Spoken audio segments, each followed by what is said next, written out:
ಇನ್ನು ಇಂಡಿಯಾ ಮೈತ್ರಿಕೂಟದಲ್ಲಿ ಈಗಾಗಲೇ ಒಡಕು ಕಾಣ್ತಾ ಇದೆ, ಭಿನ್ನಾಭಿಪ್ರಾಯ ಕಾಣ್ತಾ ಇದೆ. ಯಾಕಂದರೆ ಕಾಂಗ್ರೆಸ್ ಇಷ್ಟು ಸೀಟ್ ಬಿಟ್ಕೊಡಿ ಅಂತ ಹೇಳಿತ್ತು, ಇಲ್ಲ ನೀವು ಕೇಳಿದಷ್ಟು ಸೀಟ್ಗಳನ್ನು ಬಿಟ್ಕೊಡಕ್ಕೆ ಆಗಲ್ಲ ಅಂತ ಮಮತಾ ಬ್ಯಾನರ್ಜಿ ಕಡ್ಡಿ ತುಂಡು ಮಾಡ್ದಂಗೆ ಹೇಳಿದ್ದಾರೆ. ಇದೇ ರೀತಿ ಮುಂದುವರೆದ್ರೆ ನಾವು 42 ಕ್ಷೇತ್ರಗಳಲ್ಲಿ ನಾವು ಸ್ಪರ್ಧೆ ಮಾಡ್ತೀವಿ.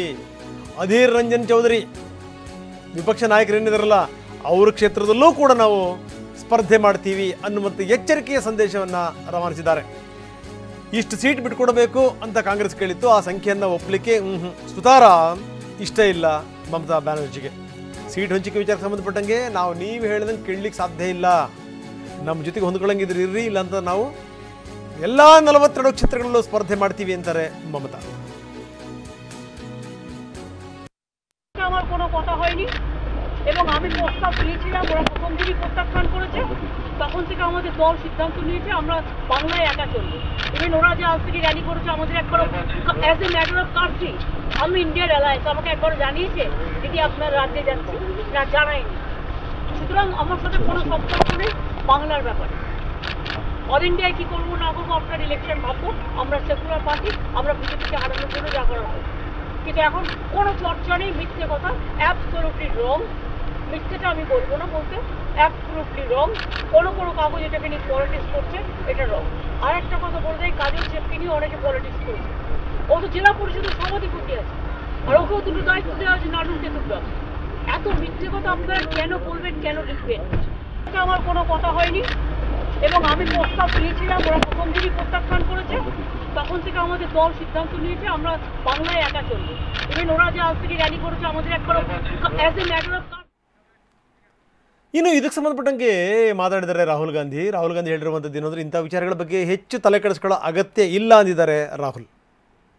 जो हमारा सीट नेगोशिएशन है वो चल रहा है, उसका रिजल्ट आएगा, कंक्लूजन आएगा, उसके बारे में मैं यहाँ कमेंट नहीं करना चाहता हूँ। साथ मेरा पार्टी का बहुत अच्छा रिश्ता है। हाँ, थोड़ा थोड़ा होता रहता है, कभी कोई उनका कोई बोल देता है, हमारा कोई बोल देता है। Natural things, these are not things that are going to disrupt anything. जो हमारा सीट नेगोशिएशन है ಬನ್ನಿ ನಮ್ಮ ಪ್ರತಿನಿಧಿ ಹರೀಶ್ ಇದರ ಬಗ್ಗೆ ಹೆಚ್ಚಿನ ಮಾಹಿತಿ ನೀಡ್ತಾ ಇದ್ದಾರೆ। ಹರೀಶ್, ಯಾಕೋ ಏನೋ ಆರಂಭದಲ್ಲಿ ವಿಘ್ನಗಳು ತಲೆದೋರ್ತಾ ಇವೆ. ಒಂದು ಕಡೆಗೆ ಏನು ಅಂತಂದರೆ ನಾವು ನಿತೀಶ್ ಕುಮಾರ್ ಅವ್ರಿಗೆ ಹಂಗೆ ಮಾಡ್ತೀವಿ ಹಿಂಗೆ ಮಾಡ್ತೀವಿ ಆ ಪಟ್ಟ ಕೊಡ್ತೀವಿ ಅಂತಂದರು, ಅವರು ಕೂಡ ಯಾವುದನ್ನು ಕೂಡ ಒಪ್ಕೊಳ್ಳಿಕ್ಕೆ ತಯಾರಿಲ್ಲ. ಮಲ್ಲಿಕಾರ್ಜುನ್ ಖರ್ಗೆ ಅವ್ರನ್ನ ಪ್ರಧಾನಮಂತ್ರಿ ಅಭ್ಯರ್ಥಿ ಅಂತ ಘೋಷಣೆ ಮಾಡಿದ್ರು, ಒಪ್ಕೊಳ್ಳಲ್ಲ ಅನ್ನುವಂಥ ಮಾತುಗಳು ಕೇಳಿಬಂತು. ಒಪ್ಕೋತೀವಿ ಅನ್ನುವಂಥ ಮಾತನ್ನು ಆಮೇಲೆ ಹೇಳಿದ್ರು. ಈಗ ನೋಡಿದ್ರೆ ನೀವು ಹೇಳಿದಷ್ಟು ಸೀಟ್ಗಳನ್ನು ಬಿಟ್ಕೊಡೋಕ್ಕೆ ಸಾಧ್ಯ ಇಲ್ಲ, ನಮಗೆ ಹೇಳ್ಕೊಂಡು ನಮಗೆ ಹೊಂದ್ಕೊಂಡಂಗಿರಂಗಿದ್ರೆ ಇರ್ರಿ, ಇಲ್ಲಾಂದರೆ 42 ಕ್ಷೇತ್ರಗಳಲ್ಲಿ ಸ್ಪರ್ಧೆ ಮಾಡ್ತೀವಿ. ನಿಮ್ಮ ಅಧೀರ್ ರಂಜನ್ ಚೌಧರಿ ಏನು ಸ್ಪರ್ಧೆ ಮಾಡ್ತಾ ಇದ್ದಾರಲ್ಲ ಆ ಕ್ಷೇತ್ರದಲ್ಲೂ ಕೂಡ ನಾವು ನಮ್ಮ ಅಭ್ಯರ್ಥಿನ ಕಣಕ್ಕಿಳಿಸ್ತೀವಿ ಅನ್ನುವಂಥ ನೇರ ಸಂದೇಶವನ್ನು ಮಮತಾ ಬ್ಯಾನರ್ಜಿ ರವಾನಿಸಿದ್ದಾರೆ. ಮುಂದೇನು? ಹೌದು ರಂಗನಾಥ್, ಯಾವಾಗ ಒಂದು ವೇದಿಕೆಗೆ ಎಲ್ಲ ವಿಪಕ್ಷಗಳು ಬಂದು ಬಿಜೆಪಿಯನ್ನ ನಾವು ಲೋಕಸಭೆ ಎಲೆಕ್ಷನ್ ಅಲ್ಲಿ ಸೋಲಿಸ್ತೀವಿ ಅನ್ನುವಂತ ನಿಟ್ಟಿನಲ್ಲಿ, ಆದ್ರೆ ಅದು ವೇದಿಕೆಗೆ ಮಾತ್ರ ಸೀಮಿತ ಆಗಿತ್ತು ಅನ್ನುವಂಥದ್ದು ಗೊತ್ತಾಗುತ್ತೆ. ಯಾಕೆಂತಂದ್ರೆ ಸೀಟು ಹಂಚಿಕೆ ಬಂದಾಗ ಈ ತಿಕ್ಕಾಟಗಳು ಬಂದೇ ಬರುತ್ತೆ ಅನ್ನುವಂತಹದನ್ನ ಎಲ್ಲಾ ರಾಜಕೀಯ ತಜ್ಞರು ಊಹೆ ಮಾಡಿದ್ರು. ಈಗ ಅದೇ ರೀತಿಯಾಗಿ ಆಗ್ತಿದೆ. ಪಶ್ಚಿಮ ಬಂಗಾಳದಲ್ಲಿ ಈಗ ದೊಡ್ಡ ಮಟ್ಟಕ್ಕೆ ಈಗ ಇಂಡಿಯಾ ಬ್ಲಾಕ್ ನಲ್ಲಿ ಇರ್ತಕ್ಕಂತಹ ಬಿಕ್ಕಟ್ಟು ಸೃಷ್ಟಿಯಾಗಿದೆ. ಈಗ ಮಮತಾ ಬ್ಯಾನರ್ಜಿ ಅವರು ಘೋಷಣೆ ಮಾಡಿದರೆ, ನಾವು ನಮ್ಮ ಪಕ್ಷ ಏಕಾಂಗಿಯಾಗಿ ಸ್ಪರ್ಧೆ ಮಾಡುತ್ತೆ, ನಾವು ಯಾರ ಜೊತೆ ಕೂಡ ಹೊಂದಾಣಿಕೆ ಮಾಡ್ಕೊಳ್ಳೋದಿಲ್ಲ, ಮತ್ತೆ ನಾವು ಕೊಟ್ಟಿದಂತಹ ಪ್ರಸ್ತಾವನೆಗೆ ಕಾಂಗ್ರೆಸ್ ಒಪ್ಕೊಳ್ತಿಲ್ಲ, ಮತ್ತೆ ಇತರ ಪಕ್ಷಗಳು ಕೂಡ ಒಪ್ಕೊಳ್ತಿಲ್ಲ ಅನ್ನುವಂತಹದನ್ನ ಹೇಳಿದ್ದಾರೆ. ಹೀಗಾಗಿ ಪಶ್ಚಿಮ ಬಂಗಾಳದಲ್ಲಿ ಮಮತಾ ಬ್ಯಾನರ್ಜಿ ಅವರು ಸ್ವತಂತ್ರವಾಗಿ ಯಾವುದೇ ಪಕ್ಷದ ಜೊತೆಗೆ ಹೊಂದಾಣಿಕೆ ಮಾಡ್ಕೊಳ್ಳದಲ್ಲೇ ಸ್ಪರ್ಧೆ ಮಾಡುವಂತಹದ್ದು ಖಚಿತ ಆಗ್ತಾ ಇದೆ. ಇಲ್ಲಿ ಈ ಕಡೆ ಅಧೀರ್ ರಂಜನ್ ಚೌಧರಿ ಕಾಂಗ್ರೆಸ್ ನಾಯಕರು, ಇವರು ಕೂಡ ಮಮತಾ ಬ್ಯಾನರ್ಜಿ ಅವರ ವಿರುದ್ಧ ಹರಿಹಾಯ್ದಿದ್ರು. ಮಮತಾ ಬ್ಯಾನರ್ಜಿ ಅವರೊಬ್ರು ಅವಕಾಶವಾದಿ, ಅವರ ಸಪೋರ್ಟ್ ಇಲ್ದಲೆ ನಾವು ಕೂಡ ಗೆಲ್ತೀವಿ ಅನ್ನುವಂತಹದ್ದನ್ನ ಹೇಳಿದ್ರು.